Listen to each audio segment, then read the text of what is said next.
We have our first NHL Draft Day trade between the Avalanche and the Rangers. We'll discuss the details coming up next.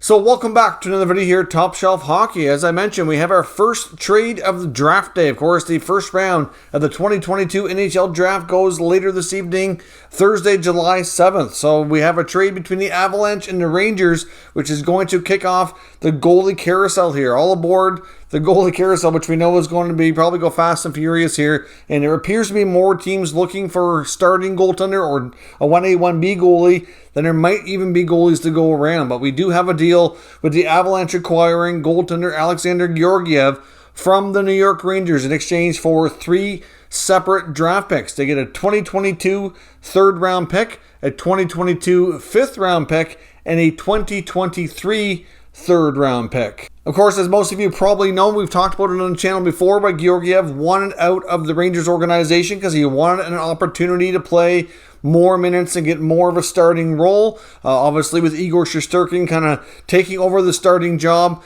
over the last few years, as we saw, the former great goalie Henrik Lundqvist move out, Shesterkin come in, took the spot, and Georgiev was left as the backup, not playing a lot, and it's been his wish now for the better part of a year plus to be moved for more of an opportunity. So he finally gets his wish. He goes to the Stanley Cup champion Avalanche, who obviously will not be bringing back goaltender Darcy Kuemper. Kuemper obviously is going to get paid handsomely, and they paid a pretty price as well to bring him in, giving up their first round pick this year to make the acquisition from the Arizona Coyotes. But word is that the Avalanche and Kuemper did have conversations around a contract, but it was apparent pretty quickly that there was just no way they could afford to keep him. Obviously, they are making some other players like Val Nichushkin a top priority, but Kuemper has, if you look at his stats, he has a pretty solid save percentage, pretty decent goals against. Like, he's been a pretty solid goaltender here for the last while, and really, he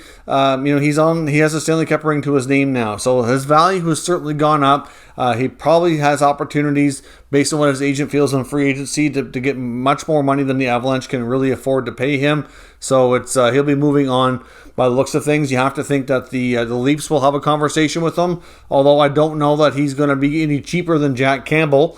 Campbell reportedly is looking north of $5 million.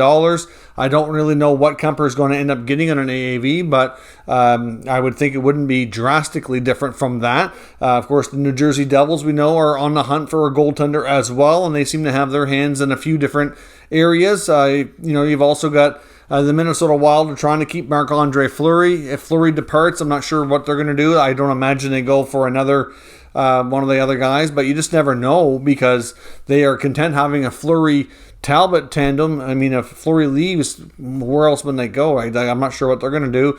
So they're going to be in the mix. Washington is expected to likely move either Vitek Vanacek or Samsonov and bring in a veteran goalie. So one of those two could be on the move. And there's others too. So there's bound to be a fair bit of activity. You get Ville Husso too, another prominent goalie, but less experienced. So when you get guys like Fleury and Kuemper on the market, then you have obviously a little bit more competition there, where Husso, as much as he had a fantastic year in St. Louis, he's 27 years old, a lot less proven than the other guys. So I would think that those dominoes will probably fall first, but Washington, New Jersey, Minnesota, Toronto, Edmonton, all big players in the goalie market, and there's bound to be some other teams considering things as well that we may not have even talked about yet.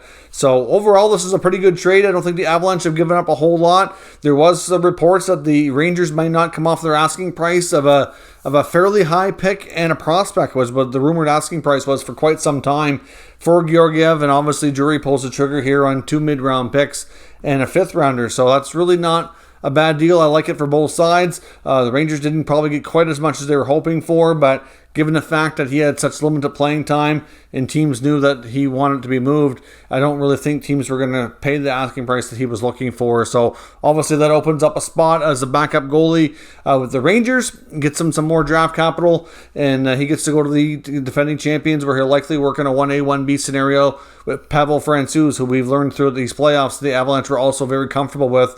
He had to go through an entire series to win, which he did, and capable of on his own when Kemper was injured. So we'll see. Let me know your thoughts on this trade. More videos coming up here with some other news that just broke as well. And it'll be a very busy, hectic day, so stay tuned to the channel. I'll do my best to keep you up to date with all the rumors and actual activity around the draft, free agency, trades, you name it. We'll get it covered here at Top Shelf Hockey. Thank you for watching, and I'll catch you next time.